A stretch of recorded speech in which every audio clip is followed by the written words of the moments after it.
할렐루야. 오늘은 새로운 피조물 설교 15번째 시간입니다.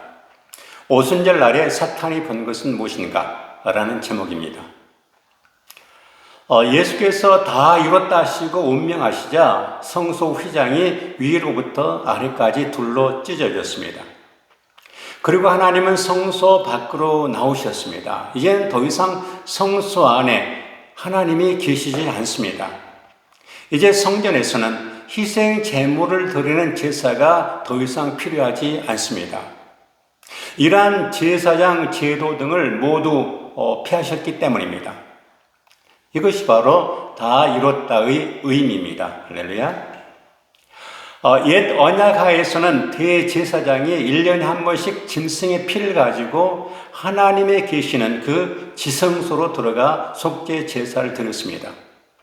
그런데 어린 양이신 예수께서 부활하신 후 자신의 피를 가지고 하늘 지성소에 들어가 우리의 과거, 현재, 미래의 모든 죄의 속량을 단번에 완성하셨습니다.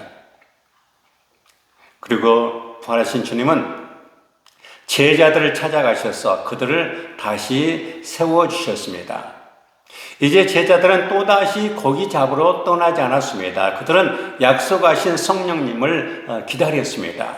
약속하신 성령님은 오순절 날에 기다리던 제자들에게 내려오셨습니다. 할렐루야.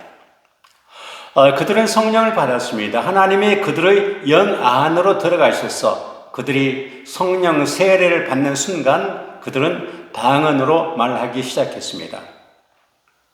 방언은 성령의 언어입니다. 그러므로 방언은 받는 것이 아니라 방언은 말하는 것입니다. 보통 사람들이 성령을 받자 이기는 자가 되었습니다. 대단한 존재가 되는 것입니다. 새로운 피조물이 탄생했습니다. 이제 새 언약이 기능하기 시작했습니다. 할렐루야. 이 새 언약은 사람들의 영이 하나님의 영과 연합하는 것입니다. 이제 사람들은 영원한 생명을 받았습니다. 영생을 받았습니다. 그들은 변화되는 것이 아니라 하나님이 그들 안에 거하시는 새로운 존재가 되었습니다. 할렐루야. 바로 우리가 이러한 존재로 다시 탄생했습니다. 이제 제자들은 새로운 피조물이 되었습니다. 거듭난 우리도 새로운 피조물이 되었습니다. 아멘입니까? 고린도후서 5장 17절입니다. 그런즉 누구든지 그리스도 안에 있으면 새로운 피조물이라. 이전 것 지나갔으니 보라 새 것이 되었도다. 아멘. 이제 우리는 새로운 피조물이 되었습니다. 이전 것은 지나갔습니다. 과거가 없는 자가 되었습니다. 하나님의 본성을 가진 자가 되었습니다. 하나님의 자녀가 되었습니다. 할렐루야. 의의 본성을 가진 의인이 되었습니다. 저는 지금 우리의 영적인 영역을 말씀드리고 있습니다. 이제야 사탄이 깨닫습니다. 예수 한 명 죽였더니 수많은 또 다른 예수가 탄생한 것입니다. 수많은 새로운 피조물이 탄생해버린 것입니다. 사탄은 무리들을 부축해서 예수님을 십자가에 못 박아버렸습니다. 사탄은 십자가에서 예수님을 정복했습니다. 예수님은 죄가 되셨습니다. 예수님은 지옥이 만들어낼 수 있는 모든 고난과 고통을 다 당하셨습니다. 사흘 밤낮 지옥의 고통을 다 당하시고 우리의 핏값을 다 치르시고 예수님은 십자가로 승리하셨습니다. 할렐루야. 예수님은 하나님의 공의를 완성하셨습니다. 가난과 질병과 저주로부터 우리를 해방하셨습니다. 골로새서 2장 15절입니다. 통치자들과 권세들을 무력하여 드러내어 구경거리로 삼으시고 십자가로 그들을 이기셨느니라. 아멘. 그분은 사탄을 십자가로 이기셨습니다. 사탄은 철저하게 패배했습니다. 이제 사탄은 그분이 의롭게 되시는 것을 보았습니다. 사탄은 사람들 안에 있는 이 성령의 에너지와 능력을 보았습니다. 이 사탄은 사람들이 새로운 피조물이 되는 것을 보았습니다. 그런데 사탄은 무엇보다도 새로운 피조물인 사람들의 입술에 있는 하나님의 말씀이 두려웠습니다. 그러므로 사탄은 무엇보다도 하나님의 말씀을 파괴하려고 합니다. 하나님의 말씀을 듣지 못하게 합니다. 그래서 사람들의 몸에 온갖 질병을 다 집어넣습니다. 사탄은 이제 사람들이 하나님의 말씀을 듣지 못하게 하는 일이 자기가 할 일이라는 사실을 깨달았습니다. 만일 말씀을 파괴할 경우 예수님과 같은 사람들의 증가도 멈추게 될 것이라는 사실을 사탄은 알았습니다. 그래서 사람들의 몸에 질병을 집어넣습니다. 질병을 가져다 줍니다. 그러므로 질병은 이처럼 사탄이 가주는 것입니다. 하나님은 하나님의 성전된 이 하나님의 자녀들에게 질병을 주시지 않습니다. 여러분, 하나님이 하시는 일은 항상 옳습니다. 하나님은 항상 선하시며 항상 의로우신 분이십니다. 그러므로 이러한 믿음의 바탕을 견고히 하시기를 축복합니다. 아멘. 그러면 어떠한 경우에도 흔들리지 않을 것입니다. 맞습니다. 우리는 흔들리지 않습니다. 우리는 실패하지 않습니다. 우리 안에는 성령과 생명으로 충만하기 때문입니다.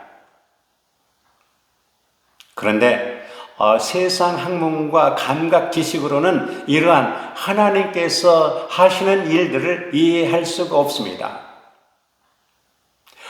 우리는 의롭다라고 말하면 보통 행동이 바르고 행실이 옳은 것을 생각합니다.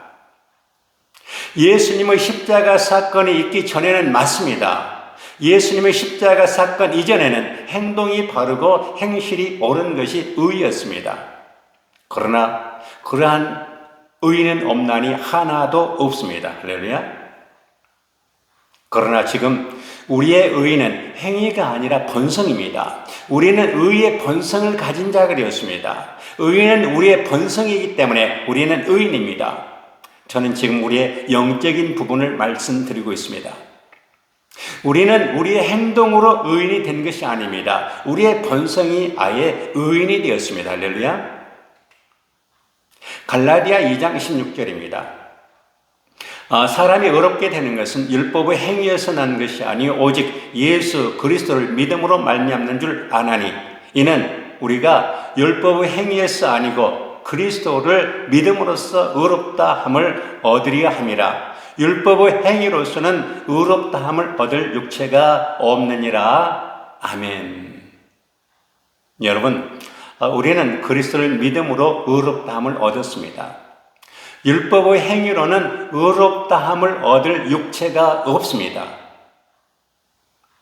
이제 우리는 우리의 행위와 상관이 없이 아무런 열등감이나 두려움 없이 담대하게 하나님 앞에 설 수가 있습니다.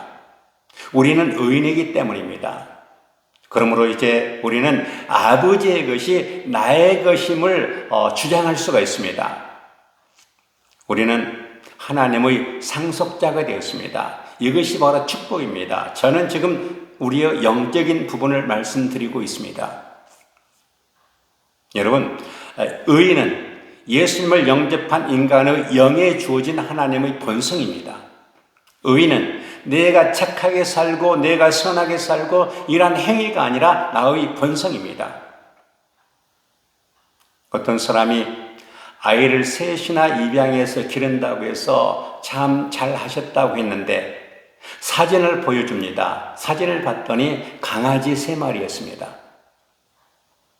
아무리 강아지를 사랑하고 그래서 입양을 했고 방에서 기르고 강아지가 이쁜 짓을 한다 할지라도 강아지는 강아지입니다.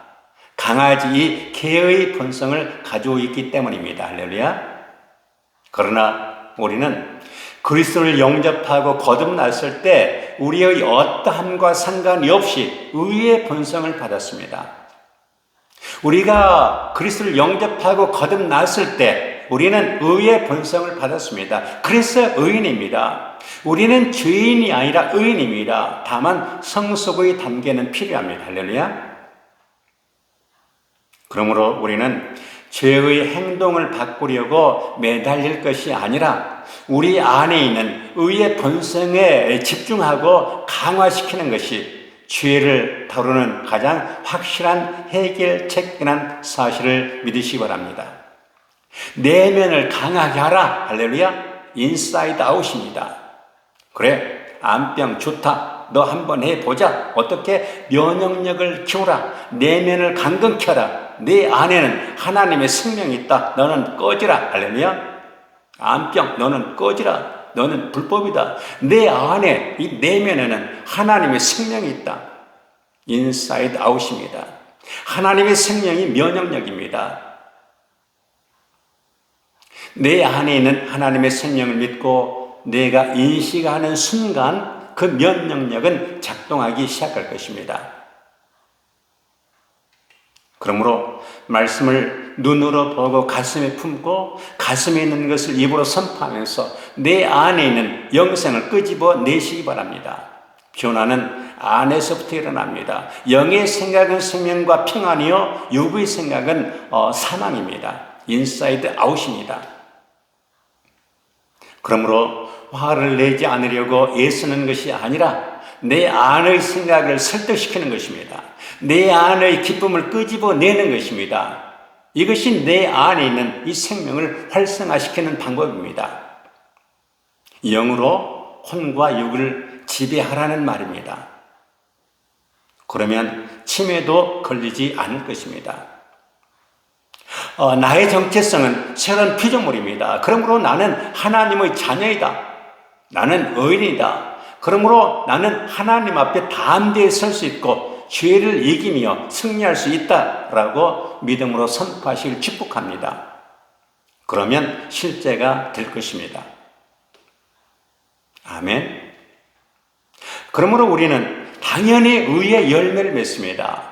우리는 죄에서 해방되었습니다. 모든 질병과 환경을 다스릴 수가 있습니다. 우리는 하나님과 하나가 되었기 때문입니다. 야고보 5장 16절입니다. 의인의 열렬한 기도는, 지속적인 기도는 엄청난 능력이 있습니다. 아멘입니까? 한나는 아들 하나 달라고 하나님께 서원하고 기도했습니다. 그랬더니 아들 사무엘뿐만 아니라 이남 삼녀를 더 주셨습니다. 의인의 기도는 이처럼 엄청난 능력이 있습니다. 그러므로 우리의 재정 상태를 바꾸기 위해서, 우리의 건강 상태를 변화시키기 위해서, 우리의 모든 분야의 성공과 전진을 위해서 의인의 지속적인 기도에는 엄청난 능력이 있다는 사실을 믿으시길 축복합니다. 여러분, 오순절날에 사탄이가 새로 탄생한 새로운 피조물들의 모습을 보았습니다. 이 사탄이는 그들이 의인이 된 것을 보았습니다. 예수 한 명 죽였더니 이처럼 수많은 새로운 피조물들이 탄생한 것입니다. 여러분, 우리는 새로운 피조물입니다. 성령 충만 받았습니다. 그러므로 부족한 상황에 자신을 두지 마시기 바랍니다. 하나님의 아들로서 정당한 위치를 차지하십시오. 그래서 이번 한 주간도 왕처럼 정복하고 다스리며 하나님의 풍성함을 누리시기를 축복합니다. 아멘. 기도합니다. 아버지 하나님, 약속하신 성령님을 오순절 날에 보내주시니 감사합니다. 이제 수많은 새로운 피조물들이 탄생했습니다. 우리는 하나님의 본성을 가진 자가 되었습니다. 우리는 하나님의 자녀가 되었습니다. 이제 예수 이름으로 왕처럼 정복하고 다스리며 하나님의 풍성함을 누리며 살겠습니다. 예수님 이름으로 기도합니다. 아멘.